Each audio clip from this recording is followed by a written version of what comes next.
Welcome to News Video Clip. Last week, two young people scaled the Empire State Building. They got to the very top where they unfurled this peace banner, and then the guy got down on one knee to propose to the girl. So let's watch the video from CNN. Selfie stick, clearly looks like a selfie stick, go up. He goes on, or somebody went on one knee. We don't know what the gender of these individuals. Went on one knee, looked like a proposal. They hug, and it looks like it's just being captured by somebody's cell phone. They're getting it's probably streaming somewhere. Yeah, it's probably streaming somewhere live right now. I'm not able to access it. I've been given some links about who they are, but we'll let the reporters figure out who they are. But this is performative, and I am all for love. I am all for romance. Let me just tell you, this is egregious for about 10,000 reasons. And okay, so we heard what the reporter from CNN said. She goes, "This is egregious for about 10,000 reasons." Really? This young couple, they didn't hurt anybody. Zero. All they did was climb to the top of the Empire State Building. In fact, let's learn a little bit more about them because CNN didn't have the facts. Their names are Angela Nicolau and Ivan Kuznetsov. They were each charged with first-degree reckless endangerment, even though they didn't endanger anybody. Second-degree criminal mischief, again, they did not endanger anyone. And there was another charge for climbing the Empire State Building. So obviously some bogus charges here. They've pleaded not guilty. Good for them. The banner that they unfurled read, "When the power of love beats the love of power, the world knows peace." Oh, wow, how terrifying. I can just hear that woman on CNN having a stroke, right? That's just so shocking, isn't it? You can actually learn more about this couple that climbed the Empire State Building on Netflix. There was a 2024 documentary called Skywalkers, a love story. And what they do, this couple, they go to different skyscrapers around the world and they climb the buildings. That's all they do. They don't hurt anybody. They don't injure anyone. Although it sounds like they hurt some feelings over at CNN. Oh, wow. Oh, what a tragedy. All right, now we're going to go over to 34-time felon and adjudicated rapist Donald Trump, who gave a speech at Mount Rushmore on July 3rd. So let's listen to what the fascist in chief had to say. So on the eve of this 250th anniversary of American heritage, we resolve and swear for all to hear that the citizens of the United States of America will vanquish communism quickly. Don't let them take too much of your time. You know they're wasting your time, don't you? But we're not going to let them take too long or too much of our time as they play their games and send them into exile. We will send them quickly away, and we will...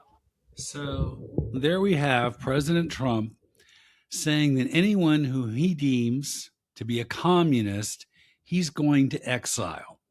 What about due process? What about the U.S. Constitution? Pretty sure that's still in effect. And where are those CNN commentators? Why aren't they calling this egregious?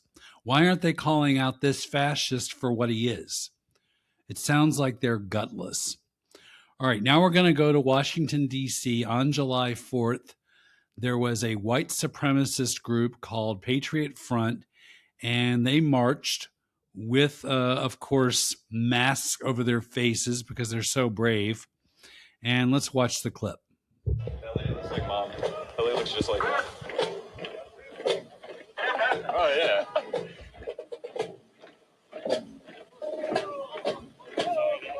You're doing good, bud. You're doing good. We got plenty of stuff. How many viewers we got? We're up to 460 now. Let's go. It's incredible. What's up, YouTube? You guys having fun?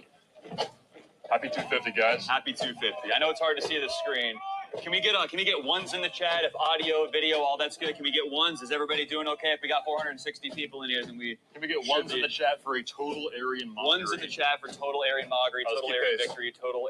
So there you go. The two racists, I guess they're commentating all this, calling this a total Aryan victory.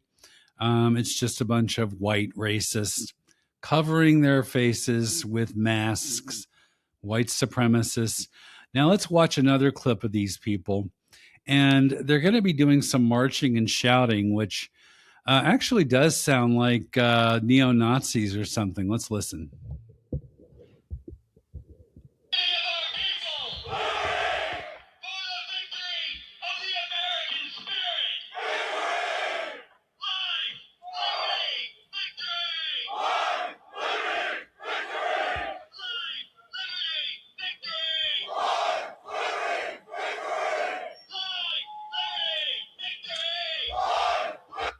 So, of course, the irony here is they're screaming life, liberty, victory, and some of them are holding Confederate flags, which, of course, represented slavery in the United States during the Civil War.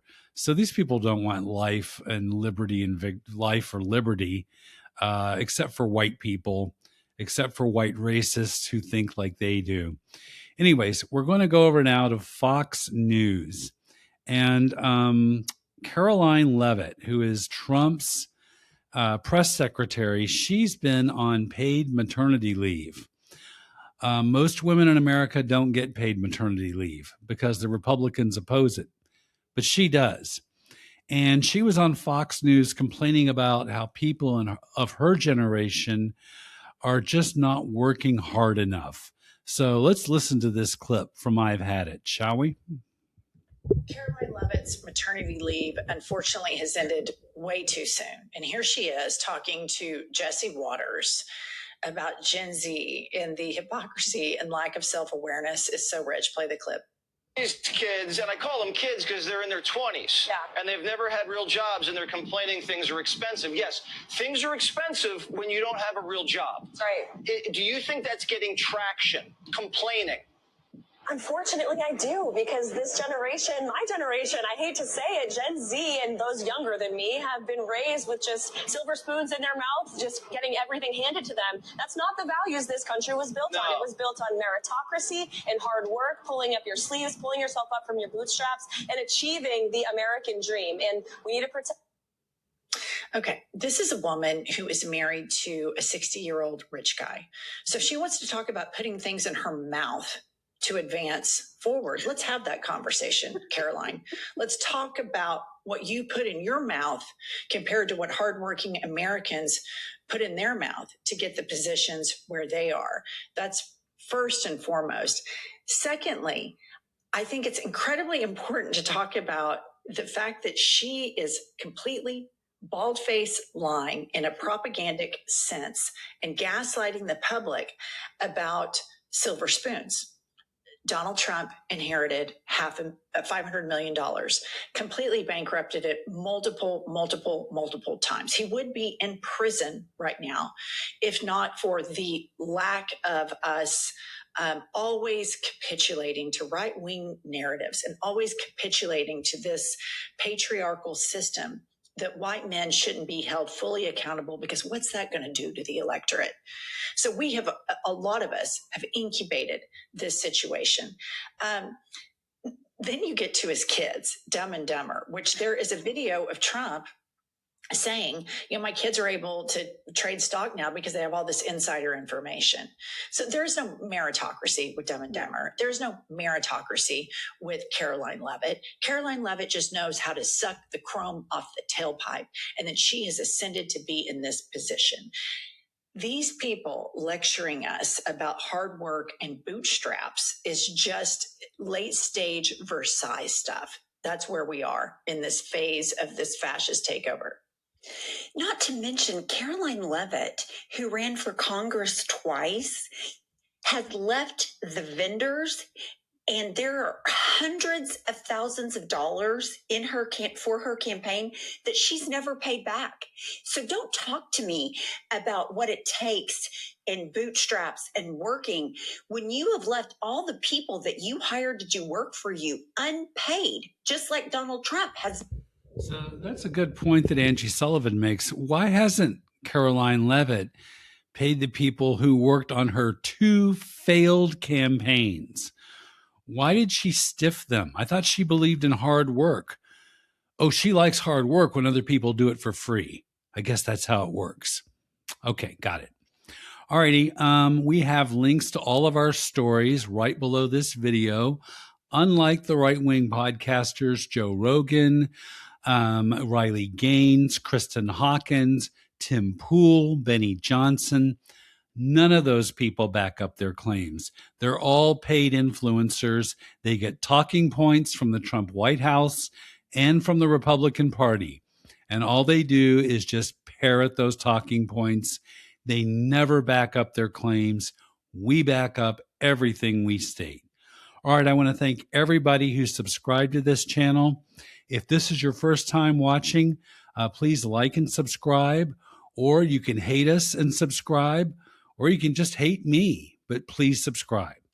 All righty, that's all we have for now. We'll be back later with more stories.